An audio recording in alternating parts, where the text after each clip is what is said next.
They say that a baby's first experience of a sustaining faith is in the arms of a loving parent. That early bond between a baby and caretaker can be a foundation upon which a deep and abiding faith can be built. I count myself as lucky to have received that gift as a baby. I don't remember what it felt like to be held in my mother's or my father's arms those first few days of my life, but I am told that I smiled at everyone. I connect that early smiling to an expression of comfort, safety, and welcome to all. Those feelings that can signal a sense of faith and knowing that all will be well. I believe my faith began in my parents' arms. For me, that sense of faith and safety in the world did not last too long. First, my home life was turned upside down when my mother and I moved away from my father. Soon after my parents divorced, I began school. In school, I ran into people who liked to create hierarchies and exclusive clusters of friends. Though I learned that my home was not what it had been, and school might not be welcoming and comfortable, my Unitarian Universalist congregation was. In Sunday school, the children learned that we were valued. We were taught that we were worthy of love. We were treated with dignity and respect. The adults of the congregation volunteered regularly to work with the children, providing guidance and mentorship. Many adults expressed appropriate interest in my life. I learned that I belonged and was welcome in my congregation. Sometime during my childhood, my sense of faith in the universe was conflated with religious teachings and messages. My church did not teach me much about God. Instead, my neighbor's mother taught me about God. Some of you may remember this story. I shared it a few years back. One day, while playing at my friend's house, her mother asked me something about God. I don't remember what she asked, but she followed with something like shock and horror. "You don't know about God? The big man in the sky?" "No," I said, "I don't know about the big man in the sky." I looked out the window and asked, "Where is he?" And she said, "Well, you can't see him, but he's up there watching you." As I walked back home across the street, I looked for the big man in the sky. Later, I asked my mother, "How big is God's pinky finger?" I figured that if I knew how big God's pinky finger was, that I'd know how big he was, and I'd be able to figure out where in the sky he was hiding. I think my mother was a bit taken aback, likely wondering where her daughter had picked up such a bizarre question. Or she could have been angry that our neighbor was teaching her kid about a faith that she did not follow. All I remember of her answer was that God wasn't like that. God wasn't something you could see like a person. God was more like an idea. This experience left me with some confusion about my place in the world. My neighbor was shocked that I did not know the man in the sky, while my mother seemed concerned that I'd learned about the man. From my perspective, it seemed that the grown-ups were holding something back. And I wondered if I was going to be welcomed by this invisible idea man. You see, I had already met what I later called God. God was not a man in the sky or an idea. God seemed to communicate with me. Throughout my life, I've occasionally known things before they happened, and I've had flashes of insight that answered my deepest questions. These knowings and insights have a particular sense about them. They feel different than other thoughts or ideas. They seem to blow in on a wind, or they fall into my head at the most unexpected times. And I recognize them as truths. Now, I don't consider these truths to be the truth, or a truth for all people and all time. These truths are my truths, and I've always understood them as messages from God.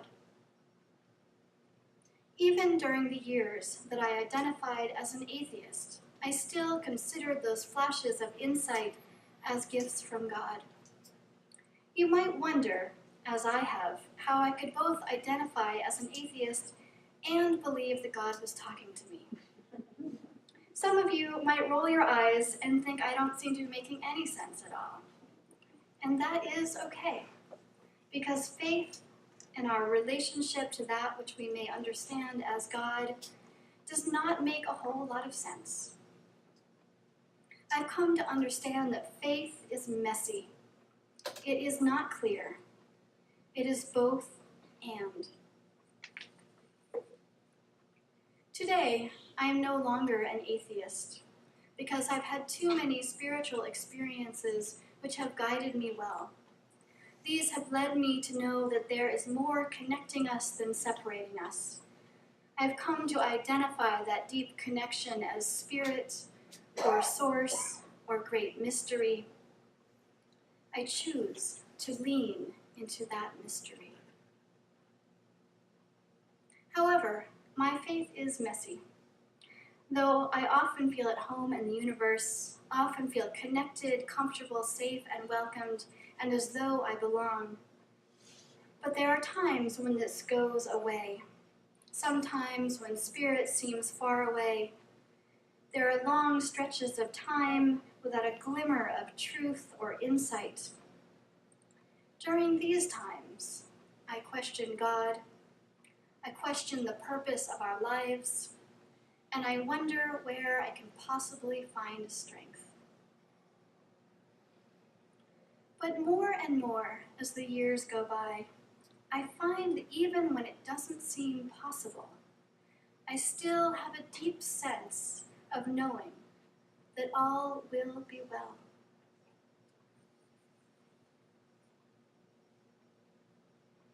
There are a number of theologians, psychologists, and researchers who have tried to understand the shifting, evolving experiences of faith that many people seem to experience.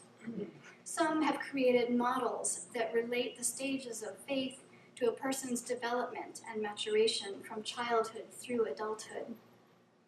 One of these psychologists, James Fowler, defines faith in this way. He writes, "One's faith qualifies and gives tone to one's entire way of interpreting, reacting to, and taking initiatives in the world. It is the awareness, intuition, the conviction of relatedness to something or someone more than the mundane." Again, one's faith gives tone to one's entire way of interpreting, reacting to, and moving forward in the world.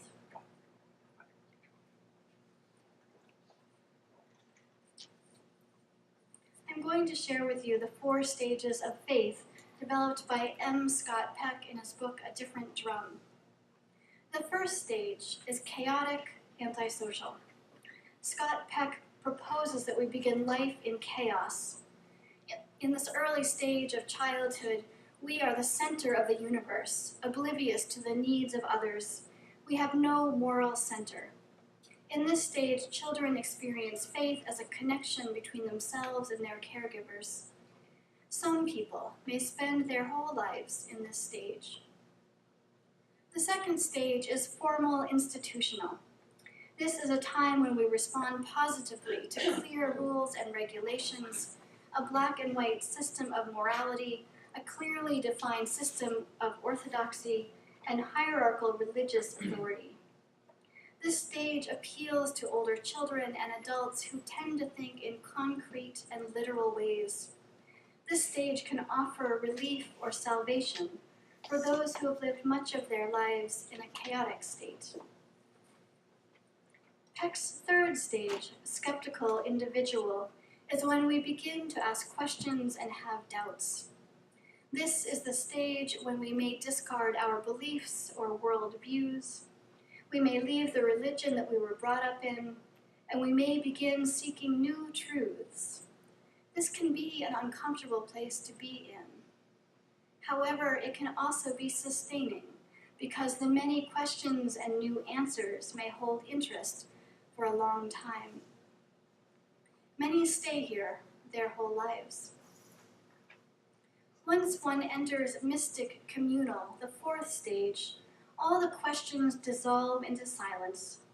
There is no need for questions or answers.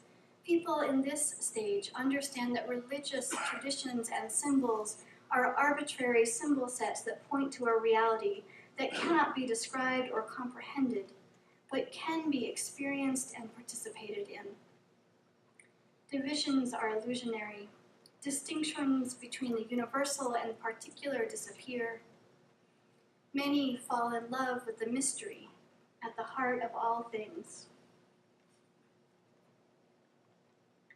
Thinking back to the idea provided by Fowler that one's faith gives tone to one's entire way of interpreting and moving forward in the world, combined with Peck's stages of faith, including chaos, clear rules, skepticism, and connection, we may come to see that our assumptions about the world in which we move are based upon the stage of faith that we may be in. For example, you may know people who respond to the world around them as though chaos is imminent. Perhaps they have a deep sense of fear or hesitation. Or you may know people who respond to the world as though the world has a set of clear rules. Folks who see the world in this way may be distressed when others don't follow the rules. Folks in this stage may have moved into the skeptical stage just long enough to reject their religious upbringing and then move back into this stage. Folks in this stage may be adamant about a new set of rules. I think many of the authors of the new atheist movement may be in this faith development stage. Many of those authors are ardent atheists, rigidly opposing the rigid religions of their past. The Unitarian Universalist fourth principle, to affirm and promote a free and responsible search for truth and meaning, fits well with the skeptical stage of faith. Many UUs approach the world with questions, curiosity, and a willingness to have their assertions questioned by others. In the fourth stage of faith development, one approaches the world as though we are all connected. Folks who approach the world as though all is one have felt that connection and rely upon it for a sense of strength. M. Scott Peck and James Fowler both propose that people move through the stages of faith as they grow up and mature. Both also propose that people can remain in any one stage of maturation or faith for much of their lives. Others have suggested, and I have come to believe, that faith development is not quite so rigid. I believe that throughout our lives, our faith can develop, change, grow, and adapt. At any time, we may approach the world from any of these perspectives, and we can choose to develop our faith. If we find ourselves stuck with a rigid faith, we can learn to ask questions. We can discover that exploration can be okay, even if it seems like our whole world is tipping over. If chaos seems imminent, we can develop a clear set of beliefs that give us comfort and security through hard times.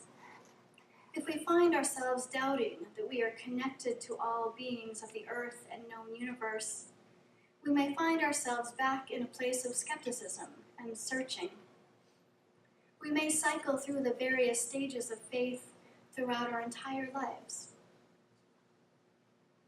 As Unitarian Universalists, it is our duty to develop our faith. For a majority who find themselves in Unitarian Universalism, this religion may seem refreshing and wonderful after leaving one's previous religion or no religious tradition at all. And it is. However, this religion is not easy. Our fourth principle calls us to heal any spiritual wounds that we carry with us. It calls us to investigate explore and plumb the depths of our faith, to listen and learn from each other. This will in turn allow us to truly welcome those who are doing their own exploring and may be in a different place in their faith development. As we each explore the ways of faith, we will come to understand that none is better than another, and that all ways of faith have value for folks at different times in their lives. And we may come to know that, as Julian of Norwich shared in the 14th century, all will be well, all will be well, all manner of things will be well. May it be so.